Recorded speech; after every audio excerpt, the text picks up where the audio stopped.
now. I'm super thrilled to have with me Rashid Sumaila. Rashid.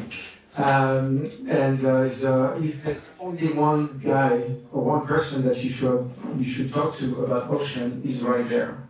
So if you have questions, leave them for afterwards. But you will have a thrill talking about ocean with him. So we'll start. Why we wanted Rashid to have a conversation with us tonight is because our next deep dive will be ocean, and it's super important that you really actually understand why we are needing this space in a way. And so before we get into it, Rashid, I would like to know why and how you have what was your ocean moment? How did you realize that you wanted to dedicate your life to that field? Yeah. Thank you all for being here. It's a pleasure. And the ocean actually is very funny because I come from the middle of Nigeria. I'm an interior person, so I'm not supposed to do this business. But what I tell students is that where you start, how you start, shouldn't necessarily determine what the path you take and where you end up. So that is the story. I actually started as a building technology person. I did quantity survey. Some of you will know that in the British system. It's a well-known profession, close to architecture actually. Then I quickly got bored of all the drawings when I started working. So I decided to go back to school and do economics. Because then I get to deal with people more closely than in here, at least in my view. Then I went to Norway to do my graduate studies.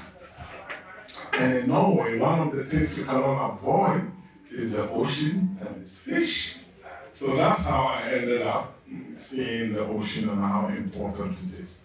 Now, to convince you guys to really think about the ocean when you think about your investment and your entrepreneurship, where to put your money, the ocean is actually 70% of the surface of the earth.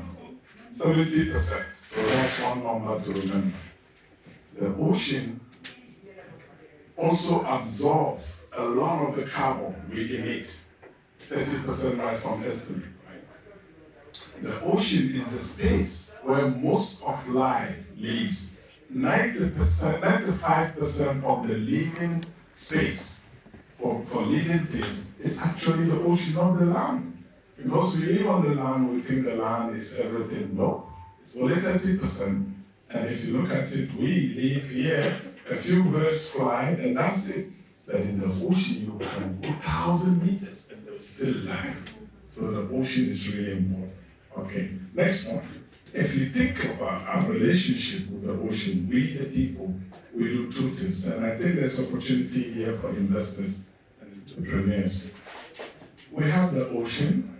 We go to the ocean. We take the things we love, the things we want, the fish, oil, the gas, all the good stuff. We take them into the economy. We do what we do with them. Economically, socially, culturally, it is food, that's sweet. Is there fish here? I didn't see fish here. Okay, that's good. And then, after we've done all that, what do we pump out into the ocean? Waste.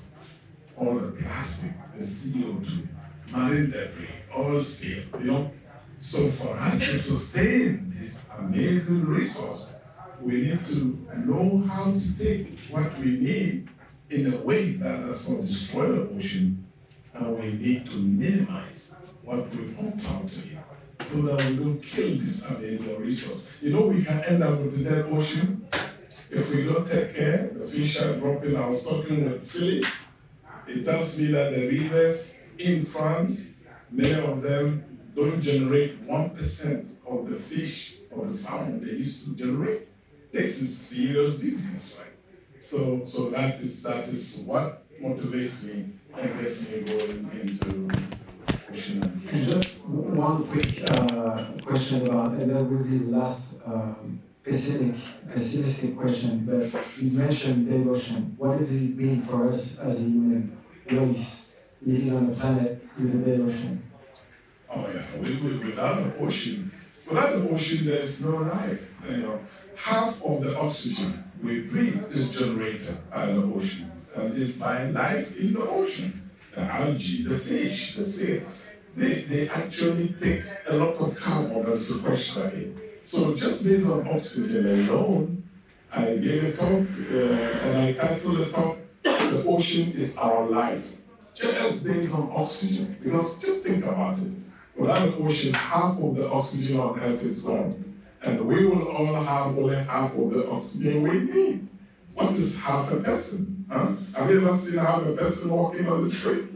Half a person is no person, so the ocean is our life. Just one factor, and then there are more. Now, in terms of food, I play with numbers all the time. We take out of the ocean each year about 100 million tons of fish. Legally and illegally, 100 million. If you convert that into the number of mature cows, and you assume that one mature cow is a ton, which is a reasonable assumption, that means each year, you're pulling out of the ocean 100 million mature fish, mature fish cows, from the ocean. Just think about that. That's massive, right? It feeds us, it gives us it gives us money, added value, jobs, but what happens to the ecosystem?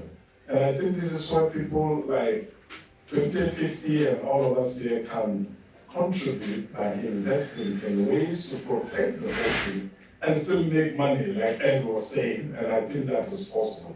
We just need to use our brains properly. So what would be the fields, the area you just mentioned on investing for protecting the ocean with? Is there other fields within the ocean that we could address as a farm? So before I leave fish, I have to tell you this. I published a book, very optimistic book. The title is Infinity Fish. All right? Infinity Fish, if you Google that, you will see that it's optimistic, it's positive. And it connects to what our dear friend from Togo was saying. The main theme in the book is the way we value our environment, not only the ocean. The way we value it is crucial. And in that book, I argue that, this will shock some of you, I argue that fish is more valuable than diamond. Have you ever heard that before? I said this in Namibia, where fish and diamond, they're always fighting. The diamond people also dig diamond on the ocean, so they are quarreling. I said, fish is more valuable than diamond, and they were shocked. Why? Number one, fish is renewable. Okay? Nature generates fish. If we really manage it wisely, it will continue to give us fish benefit through time. Okay? Mathematically, and Marie, you can prove me here, mathematically, anything that gives you benefit, even if it is small, through time, if you sum it to infinity, the benefit is infinity. Therefore, infinity fish. All right? That's one reason. How about diamond? Forget what they tell you in marketing. Diamond is forever. It's not forever. If you dig 1 ton of diamond out of your deposit, you can never go back tomorrow and dig that 1 ton again. And when I said this, there were 3 African ministers, and I said, I know you will say, oh, I'll dig my diamond, get the money, invest it or service, but I know you are all running deficits. You never save any money, but the fish is like a trust. It can continue to feed your people forever. And fish is valuable to many people. In this room, how many of you have seen raw cut diamond in your lifetime? Raw cut. How many? Now, how many of you have eaten fish in the last 1 week? Yay! So that's another reason, right? So that is, and so for investors like you, I think the key question is how do we really capitalize on this way of thinking and turn it into investment vehicles so that people who care can actually help us sustain these fisheries to infinity so we get infinity fish. And is there any allies, because we won't be able to do that by ourselves, of course, so who do you think are the best allies to go with so we can be a smart investor? Is there any countries or any people really aware of that matter more than others? You know, the thing is, people have become more and more aware of how important our oceans When I started, it was very little, but there has been a lot of awareness, which is good. We have top leaders who really shown a lot of interest, including King Charles, right? Prince Charles, I mean, he has been in this, and you have the Prince of Monaco, is quite, so you have high-level people who have done it both politically and also, and again, we have young people. Young people are really powerful, and I think we need to find a way to harness their interest, and they can actually be shareholders of 2050. I think if you find a way to do it. Yeah, they have the environment and the want the connection. Yeah. And then what I realized is that a lot of foundations in the US and parts in Canada, maybe Europe, big money is moving, foundation philanthropy money is moving to younger people who are inheriting it. I was in conversation with Alka Foundation, for example. The young ones are taking over and they really care about the environment, they care about social equity. The two things is unbelievable. So that is the potential place, talking to these big funders, philanthropies, and that we could generate new investment, I think. And from a technology standpoint, what have you seen so far that can give us hope that we can solve some of the problems? Yeah, okay, hope. We need hope, right? We really need hope. People ask me, are you hopeful? I say, of course I am. What is the alternative to being not hopeful? To give up? Stay in bed? No! We got to keep doing our best, you know? So that's one. And so I see hope, like I said, young people. There is a group of young Africans who say, our ocean, our Africa, our future. And there's a club, and they are pushing the politicians, making them to think about the ocean. And at the international level, we know the UN is doing a lot of things. Only in June, the World Trade Organization, actually 164 countries signed to remove what we call harmful subsidies that lead to overfishing in support of sustainability. So there are all these good signs that give me some hope, and with groups like this, we can actually push. It's all grassroots, right? Get engaged, be involved, talk to your politicians, and when you vote, you have to think about your environment, right? I tell people in Canada, you can't tell me you care about the ocean or nature when you vote for people who want to wreck it, right? You can't do that. You can't put your money where your mouth is, right? So there's all that, and I think there's some movement. The problem is whether it's fast enough. Yeah. Fast means money, so you're working with a lot of governments, helping them to shape their plan to work with that environment. And so how do you take for that? What are your first key learnings from working with those governments? The kind of things I like doing more and more these days is what we call research partnership. So we started something 5 years ago, supported by the Research Council of Canada, 6-year project. They gave us 2.5 million and our partners contributed another 2.5.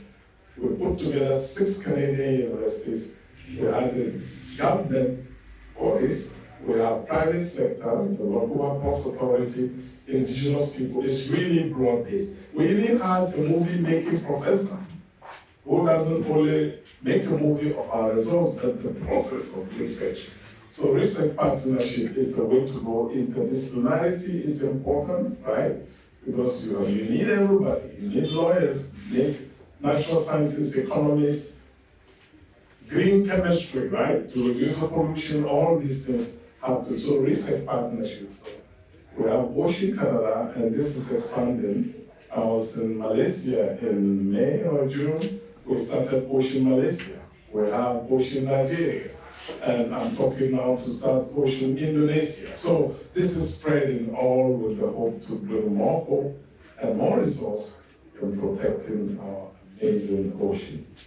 How do you think you can trigger the minds that needs to be aware of what's happening and what needs to be done? Do you have tricks so we can help them out? Yeah, do you have tricks? Do you have tricks? Yeah.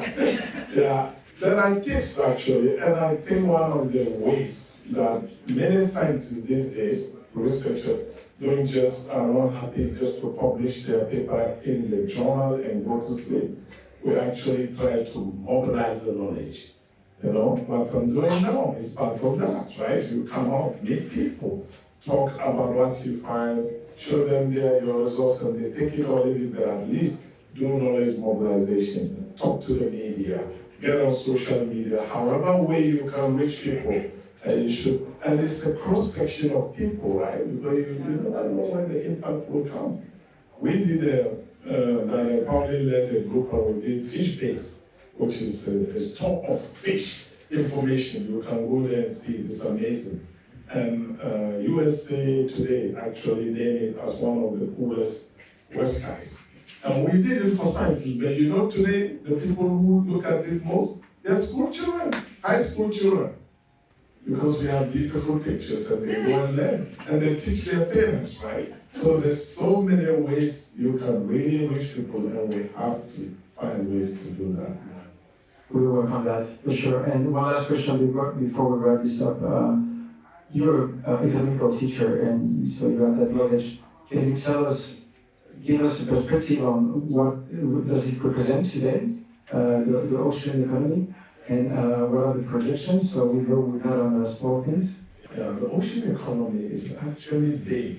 According to the OECD, it's about $1.5 trillion a year. I just talk about fish now, but if you look at shipping, for example, right, there's so much going on. And the key thing is to do our ocean economy in a smart way, in a sustainable way, so that this can continue. And there are sides of this. You talk about hope. In British Columbia, there's something called the BC Young Fishers Association, Fishermen's Association. These are young people who want to go into fishing. They know they need to sustain the fisheries. They learn all sorts of technology, accounting, finance, so they will do it smartly, add value, get food to people, fresh and beautiful, right?